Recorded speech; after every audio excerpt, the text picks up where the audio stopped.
सुरासुरावन्दितपादपङ्कजा करे विराजत कमनीयपुस्तिका विधेश्च पुत्री कमलासनप्रिया सरस्वती नृत्य तु वाचि मे सदा।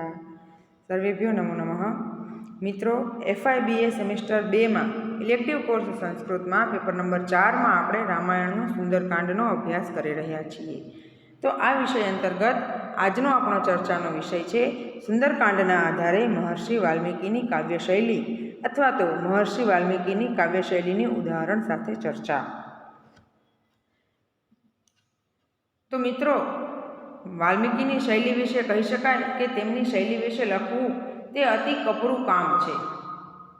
અન્ય કવિઓ વિશે લખવાનું કહેવામાં આવે તો સુચારુ ભાષામાં લખી શકાય, કારણ કે સંસ્કૃત સાહિત્યમાં પ્રશિષ્ટ કવિઓએ જે સર્જન કર્યું તેમની પાછળ તેમનો ઉદ્દેશ્ય કથન દ્વારા સામાજિક સાહિત્યિક પ્રીતિ પ્રાપ્ત કરવી અને મહાકવિ, નાટ્યકાર કે ગદ્યકાર તરીકે સાહિત્યમાં સ્થાન મેળવવું એવો હતો। જ્યારે વાલ્મીકીની કવિતામાં રહેલું લક્ષ્ય કંઈક અલગ જ છે। કવિએ આત્મશાંતિ માટે અને લોક કલ્યાણ માટે રામાયણની રચના કરી છે, ત્યારે તેમની શૈલી કેવી છે, કેવી હોવી જોઈએ વગેરે વિચારોને તો સ્થાન જ નથી, પરંતુ કવિનું લક્ષ્ય પ્રશિષ્ટ કવિઓ કરતાં જુદું જ હોવા છતાં સૌ કરતાં તેઓ આગળ નીકળી ગયા છે અને તેથી તેમણે આવી ચમત્કૃતિ કેવી રીતે લાવી, કઈ શૈલીથી રજૂઆત કરી વગેરે પ્રશ્નો થવાથી તેમની શૈલી વિશે વિચાર કરવો અનિવાર્ય બની જાય છે। તો તેમની શૈલીની વિશેષતાઓ જોઈએ તો સૌથી પહેલાં છે કથાવસ્તુ સંકલન। મિત્રો, મહર્ષિ વાલ્મીકીએ રામાયણની કથાને 7 કાંડમાં વિભક્ત કરી છે। આ 7 કાંડની અંદર દશરથ પુત્ર રામનું જીવન ચરિત્ર તેમણે આલેખ્યું છે। આ કથાવસ્તુ કોઈ કાલ્પનિક કથા ન રહેતા વાલ્મીકીના જીવનમાં અને રામના જીવનમાં બનેલી સત્ય ઘટનાઓ છે। આમ કોઈ કાલ્પનિક કથા ન લેતા તેમણે સત્ય કથાને જ પોતાના શબ્દોમાં કંડારી છે। ત્યારબાદ તેમની કાવ્યશૈલીની બીજી વિશેષતા છે પાત્રલેખન। રામાયણમાં નિરૂપાયેલા પાત્રો સ્વધર્મનું પાલન કરનારા અને તદ્દન સ્વાભાવિક વર્તન કરનારા છે। માનવ જીવન જીવવા માટેના આદર્શરૂપ દરેક પાત્ર દેખાય છે। દશરથ જેવા સમર્થ પિતા કૈકેયીના વચનને માન આપતા સહનશીલતાની મૂર્તિ સમાન જણાય છે, જ્યારે રામ, લક્ષ્મણ વગેરે પિતાની આજ્ઞાને શિરોધાર્ય કરીને વનમાં જતા આજ્ઞાંકિત પુત્રો છે। વનમાં જતી વખતે તેઓ એક વખત પણ એવો પ્રશ્ન કહેતા નથી કે આમ કેમ। સીતાનું ચરિત્ર ચિત્રણ તે ભારતીય સતી સન્નારીઓનો આદર્શ છે। પતિવ્રતા નારીના આદર્શરૂપ સીતાના વર્તનને જોતા પુલકિત થઈ જવાય છે। રાવણને પણ સણસણતો જવાબ આપવાની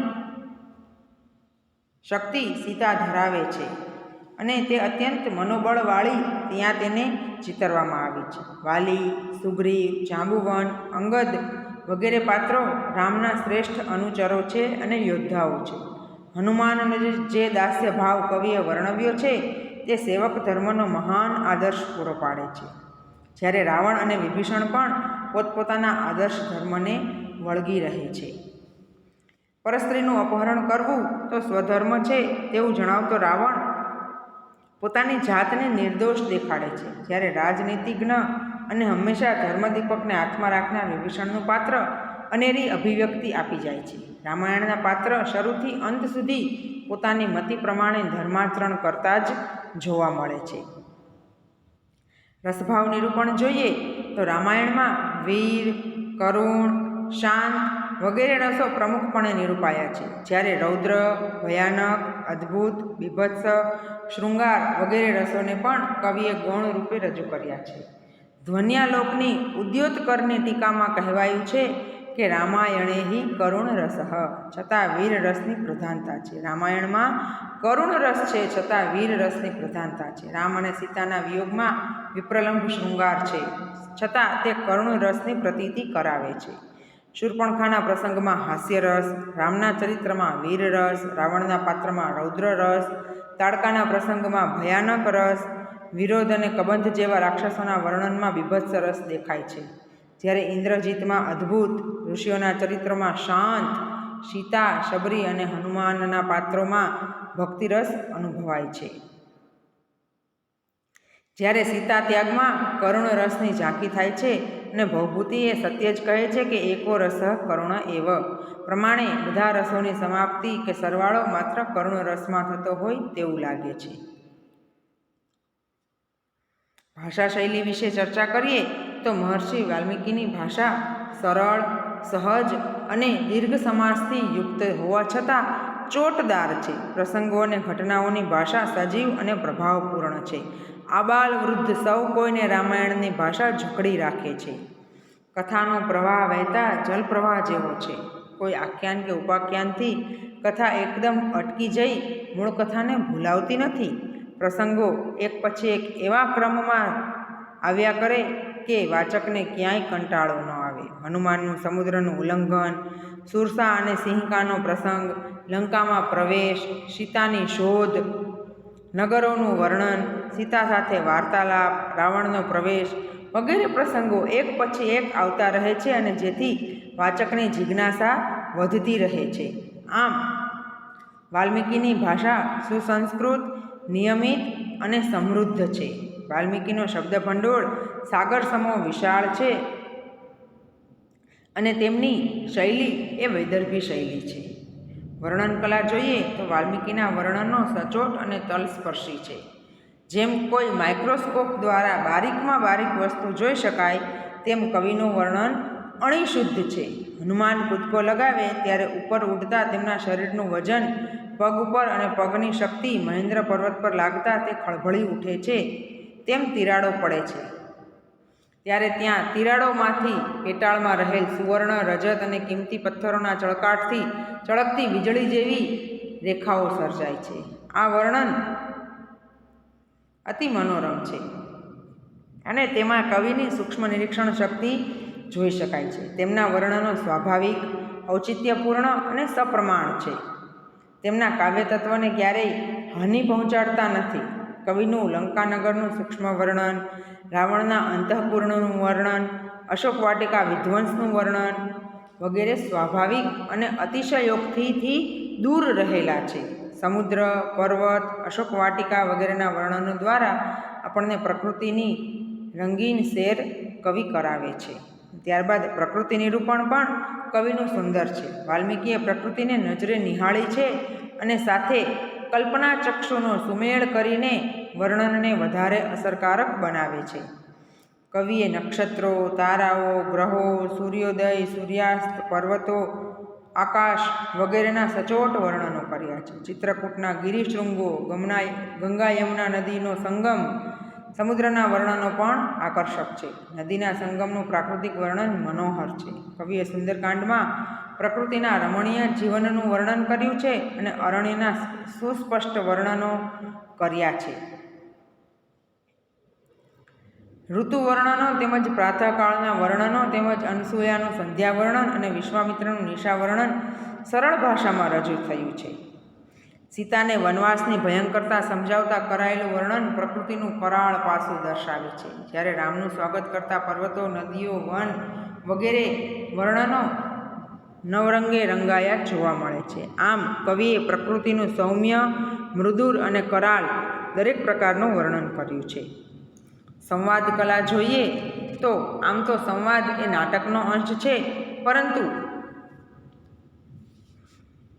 વાલ્મીકીના સુંદરકાંડમાં સંવાદો ખૂબ જ અસરકારક અને પ્રસંગાનુરૂપ ભાષામાં જોઈ શકાય છે. સુંદરકાંડમાં સંવાદોનું પ્રભુત્વ રહેલું છે. સમુદ્ર અને મૈનાકનો સંવાદ, મૈનાક અને હનુમાનનો સંવાદ, હનુમાન અને સુરસાનો સંવાદ, હનુમાન અને સિંહકાનો સંવાદ, રાવણ અને સીતાનો સંવાદ, આ બધા જ સંવાદો વાલ્મીકીની ભાષા શૈલીને એક આગવી ઓળખ આપે છે. ત્યારબાદ અલંકાર ઐશ્વર્ય જોઈએ તો અલંકાર વગર તો કાવ્યની કલ્પના જ ન કરી શકાય. એમાં પણ વાલ્મીકી જેવા કવિ તો પ્રચુર માત્રામાં પોતાની કવિતામાં અલંકારોનો ઉપયોગ કરે છે. ઉપમા, ઉત્પ્રેક્ષા, રૂપક, સ્વભાવોક્તિ, અતિશયોક્તિ, અર્થાંતરન્યાસ, શ્લેષ જેવા અલંકારોથી કવિતા કામિનીને સુશોભિત કરે છે. કવિ સીતાને સંદિગ્ધ અર્થવાળી સ્મૃતિ સાથે સરખાવતા કહે છે, સ્મૃતિ ઇવ સંદિગ્ધામ. સીતા એકલી અટુલી છે, અલંકારો વગરની અને આપ્તજનોથી દૂર છે, ત્યારે કવિ તેને સંસ્કારેણ હીનામ યથાહીનામ વાચ્યમર્થાંતરમ ગતમ કહી સંસ્કાર વગરની અસત્ય વાણી સાથે સરખાવે છે. તેમ સ્વગણેન મૃગીમહીનામ સ્વગણેન વૃદામિવ કહીને સ્વગણ અર્થાત આપ્તજનો અને સ્વગણ અર્થાત શ્વાનનો સમૂહ શબ્દથી શ્લેષની ચમત્કૃતિ સાધે છે. સીતા આપ્તજનો વગરની છે, પરંતુ શ્વાન સમૂહથી ઘેરાયેલી હોય તેવી લાગે છે. આમ કવિ સુંદર ઉપમાઓ રામાયણમાં યોજે છે. છંદ વિન્યાસ જોઈએ તો રામાયણમાં ખાસ કરીને મહદ અંશે અનુષ્ટુપ છંદ જોવા મળે છે. આદર્શ ભૂમિકા કવિએ રામાયણની કથા અને પાત્રો દ્વારા સામાજિક આદર્શોને ચિત્રિત કર્યા છે, જેમાંથી આપણે સત્ય, ધર્મ, સાહસ, પરાક્રમ, દેવપૂજા, અતિથિ સત્કાર, પિતૃભક્તિ, માતૃભક્તિ, ભ્રાતૃભક્તિ, પતિવ્રત ધર્મ, એક પત્ની વ્રત વગેરે પાઠો શીખવા મળે છે. ક્ષાત્ર ધર્મ, વિપ્ર ધર્મ અને પતિવ્રત ધર્મનો આદર્શ રામાયણ દ્વારા પૂરો પાડવામાં આવ્યો છે. આમ રામાયણ એ આપણને એક આદર્શ સમાજનું સાક્ષાત ઉદાહરણ આપે છે. વાલ્મીકીની શૈલી આદિકવિ તરીકેની અભિવ્યક્તિ આપી જાય છે. શૈલીના પ્રકારો સાહિત્યકારો પાડે છે, જેમાં વૈદર્ભી શૈલીના કવિ તરીકે વાલ્મીકીને મૂકી શકાય, જેને શ્રેષ્ઠ શૈલી તરીકે સૌ સ્વીકારે છે. આમ મહાકવિ વાલ્મીકીએ જે શૈલી અપનાવી છે તે ખરેખર આર્ષ મહાકાવ્યને શોભે તેવી જ શૈલી છે. આમ વાલ્મીકીની કવિતા કામિનીને ખરેખર ધન્યવાદને પાત્ર છે.